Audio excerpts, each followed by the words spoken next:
Olá pessoal, aqui é Fábio Lourenço, mais uma vez trazendo um vídeo para vocês do canal Adoteio do País, diretamente da Suíça.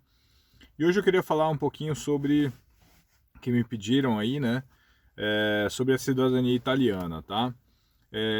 Algumas informações são importantes aí para quem está querendo fazer o processo de cidadania italiana, e algumas coisas que são importantes de considerar.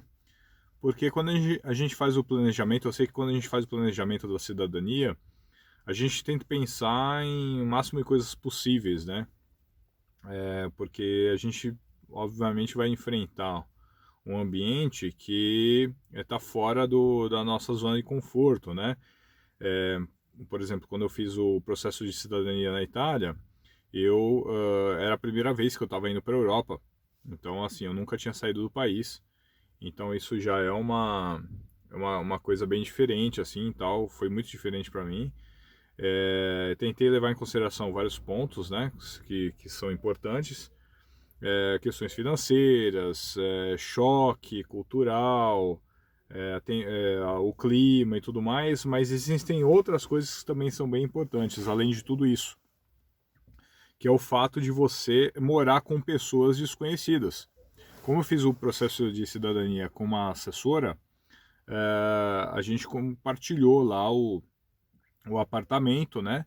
Era um apartamento bem bacana até, bem típico italiano, sim. E existiam vários quartos e a gente compartilhava aí praticamente tudo ali, né? O bacana é que o apartamento era bem estruturado, tinha utensílios domésticos tudo mais, então assim, dependendo de como você fizer o processo de cidadania e com quem você fizer, tem que verificar tudo isso. Por exemplo, na casa que você for morar lá, tem tudo que você precisa para cozinhar, ah, tem todos os utensílios que você precisa, por exemplo, para dormir, tem roupa de cama, o que você vai precisar. Então, assim, é muito importante levar tudo isso em consideração, porque assim, ninguém vai dormir num chão frio, né? Tem o aquecimento lá é ok, você tem um edredom lá, um cobertor, porque às vezes o aquecimento nem é tão bom assim. Alguns lugares da Itália não são tão bons e outros lugares são bem dosados, vamos dizer assim, entendeu? É, Existem horários para funcionar o aquecimento, por exemplo, e às vezes a casa fica fria, então é importante você saber dessas coisas. Como é que é o chuveiro, como é que é o banheiro, como é que é a cozinha, o que, que você pode usar, o que, que você não pode.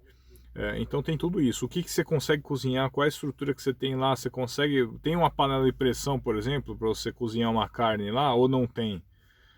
Existem alguns pequenos utensílios que às vezes faz uma grande falta na Itália, tá? Então, por exemplo, tiveram algumas coisinhas pequenas que a gente teve que comprar, né? Às vezes, sei lá, um exemplo, um espremedor de alho, sei lá, para quem gosta de café, tem uma cafeteirinha lá, ou tem onde que tem filtro de papel. Por exemplo, uma coisa que a gente procurou muito na Itália e não encontrava de forma nenhuma é filtro de papel, né?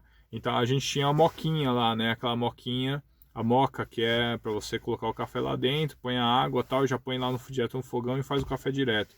Tem gente que não gosta de fazer isso, entendeu?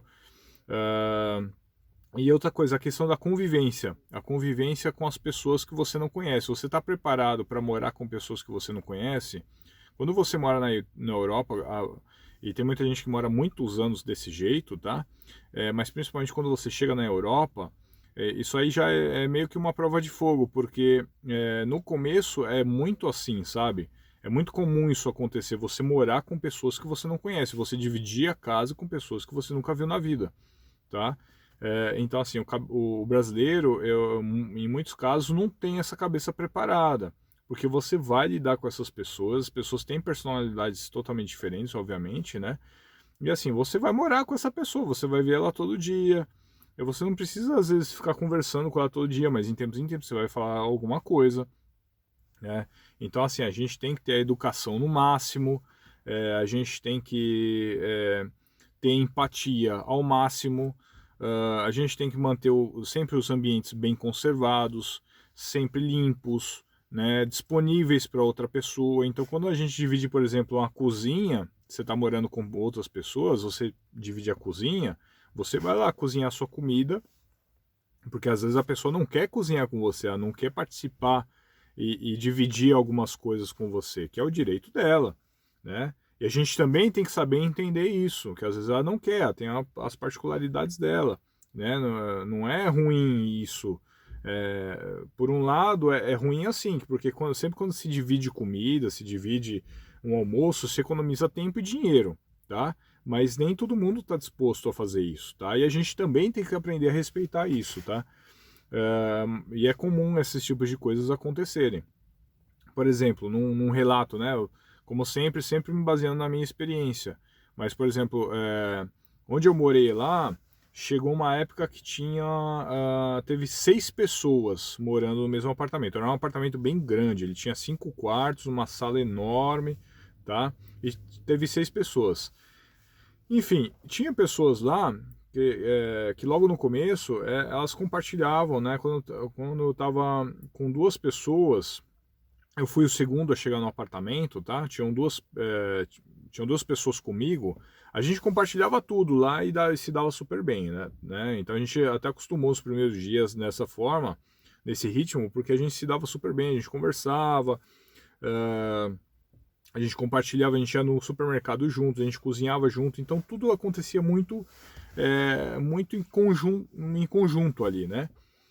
E quando começaram a chegar outras pessoas, essas pessoas no começo partilhavam tal, mas depois começaram a cair fora. Não, olha, eu não quero mais compartilhar, eu quero preparar minha comida, tal, não sei o quê. Eu, ok, então vamos fazer assim, vamos cada um fazer as suas coisas, tal. Só que daí eu penso o seguinte, aí tem uma cozinha, a gente tem que repartir essa cozinha. Então assim, a gente tiveram momentos que, por exemplo, eu cozinhava e eu já tinha que deixar a louça pronta, deixar todos os utensílios que eu tinha usado ali. Antes de comer, eu tinha que deixar o negócio pronto para quem utilizar depois. Então, só quem já morou em colocação, já morou com pessoas desconhecidas, vai entender o que eu estou falando. E assim, para gente do Brasil, por exemplo, que está acostumado a morar com a nossa família, que sempre o almoço é compartilhado ali, isso é uma coisa nova, isso é um choque, tá? Mas é muito comum para quem compartilha o apartamento ou a casa com outras pessoas, tá? Na Europa isso é muito comum. Então a pessoa vai lá, usa a cozinha e deixa pronta para o outro. Então, por exemplo, antes de eu comer, eu fazia minha comida e antes de eu comer, eu coloquei o prato na mesa, e antes de eu comer, eu tinha que já deixar tudo lavado, tudo bonitinho para outra pessoa usar, porque já tinha outro na fila ali. Então, assim, isso acontece, tá, pessoal? Existem horários diferentes, tá? Às vezes você vai almoçar meio-dia, a pessoa vai almoçar 1 hora. Então, assim, tem outro que vai almoçar às 2 ou 1h30, sei lá, o que for combinado. E é isso, e cada espaço é bem compartilhado. Às vezes você vai dividir a geladeira lá, tem a prateleira que é do fulano, a outra prateleira, ou metade da prateleira é do fulano, ou a metade daquela prateleira é do outro. Então, assim, a gente trabalhava muito desse jeito, fazia muito desse jeito, e é comum isso. O armário da despensa, mesma coisa. Aí a questão é, você está preparado para viver numa situação dessa? Porque, assim, se você quer morar na Europa, essas coisas em algum momento podem acontecer, você tem que pensar nisso, porque assim, se você não tem trabalho aqui, você chega na Europa, né? Isso no processo de cidadania, tá? Se você for fazer como assessoria e for compartilhar o apartamento com alguém, e também se você for morar na Europa, você vai ter dinheiro para alugar um apartamento só para você? Porque é muito mais caro. Se você não tem trabalho, você vai ter que ter, ó, bala na agulha aí para poder bancar. Se não, se você não tiver dinheiro, você vai ter que pagar um mais barato. O mais barato é compartilhado, tá bom? Então, assim, essas questões que muitas pessoas acabam esquecendo de fazer, às vezes por falta de informação mesmo, né? Essa análise. Eu quero morar na Europa, mas você está disposto a compartilhar seu apartamento com outra pessoa? Você tem a cabeça aberta, né? Você não entra em discussões pessoais, ou você é aquela pessoa que se alguém falar alguma coisa que você não gosta, já faz birra e sabe? Porque assim, aqui não é assim, tá? Então assim, isso é muito diferente para quem não está acostumado, tá bom? Então, compartilhar às vezes banheiro, as áreas comuns, então às vezes a pessoa está assistindo televisão, aí você quer assistir outra coisa, então tem que meio que combinar ali. Tem pessoas que você vai conversar mais, tem pessoas que você vai conversar menos. Às vezes você não se dá bem com uma pessoa lá. Você não precisa desrespeitar ela, mas também você tem que ter um mínimo de educação, falar um bom dia, uma boa tarde, boa noite. Oi, tudo bem, mas não precisa se aprofundar em assuntos. Outras pessoas você vai conversar mais. Então depende muito aí de como você é e como você vai lidar com as pessoas. Vai ter gente que você vai ter mais amizade, aí depois que sair dali do processo de cidadania, vai ter gente que você não vai ter mais, que não vai mais falar com você. Isso é muito comum. Por exemplo, tem pessoas que moraram comigo lá que eu tenho amizade até hoje. Vira e mexe, fala de um alô lá no Facebook e tal, no Instagram. E a gente conversa de tempos em tempos, cada um tá num país, então a gente, e aí, como é que tá as coisas aí, como é que tá as coisas aqui? A gente vai batendo bola. E tem gente que nunca mais falou comigo também, entendeu?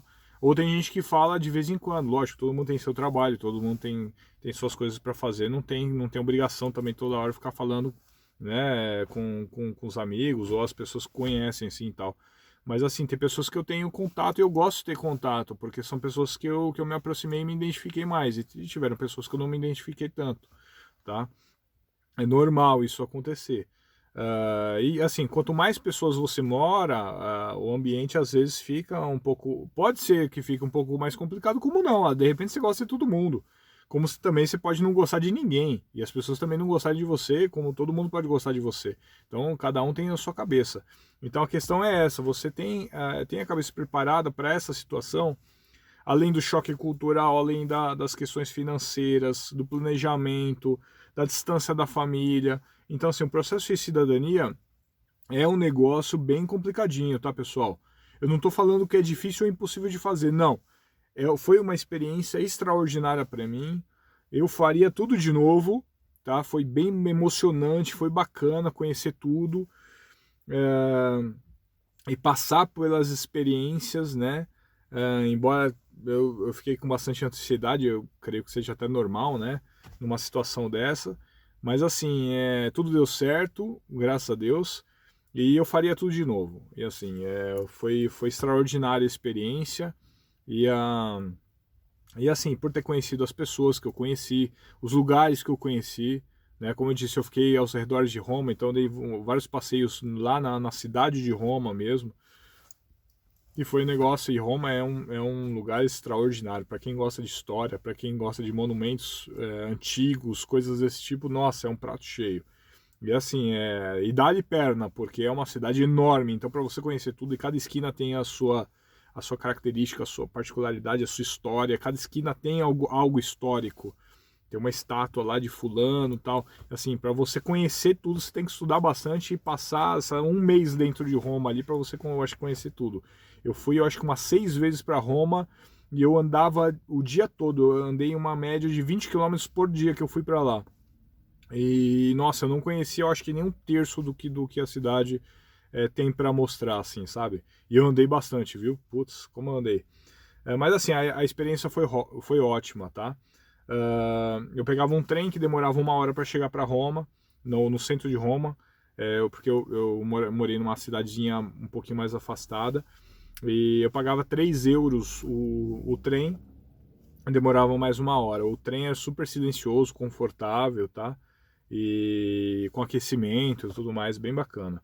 E lá dentro da cidade era só passeio mesmo, era andar, era a mochila nas costas e caminhar e tirar fotos, powerbank junto com o celular ali, porque o celular, né, não vence a bateria, porque é foto toda hora, é vídeo toda hora. E se vocês podem até confirmar algumas fotos no meu Instagram, coloca lá hashtag Adotei Outro País no Instagram, que vocês vão ver as minhas fotos lá. Me segue lá no Instagram, tá? Que sempre vai ter fotos legais, alguns vídeos também, tá? Vocês vão me acompanhando lá. Fotos da Itália que eu tirei, fotos da Suíça, né? E vira e mexe eu tiro algumas fotos da Suíça, faço um videozinho e tudo mais. É bem bacana aí para quem tem curiosidade de conhecer como é que tá a situação aqui, tá bom? E é isso aí, pessoal. Você está preparado para o processo de cidadania? Então pensa bem aí, e assim, se não tiver, se prepare e pensa nessas questões também. Eu vou fazer mais vídeos falando sobre essas pequenas características aí do processo de cidadania. Tá bom? E para você que gosta desse tipo de vídeo, deixe seu like e se inscreve no canal para receber mais vídeos. e faz seu comentário aqui se você tiver uma sugestão de vídeo, se tiver uma pergunta, e a gente vai conversando por aí. Tá bom, pessoal? Obrigado por ter assistido esse vídeo e até o próximo. Até mais. Tchau, tchau.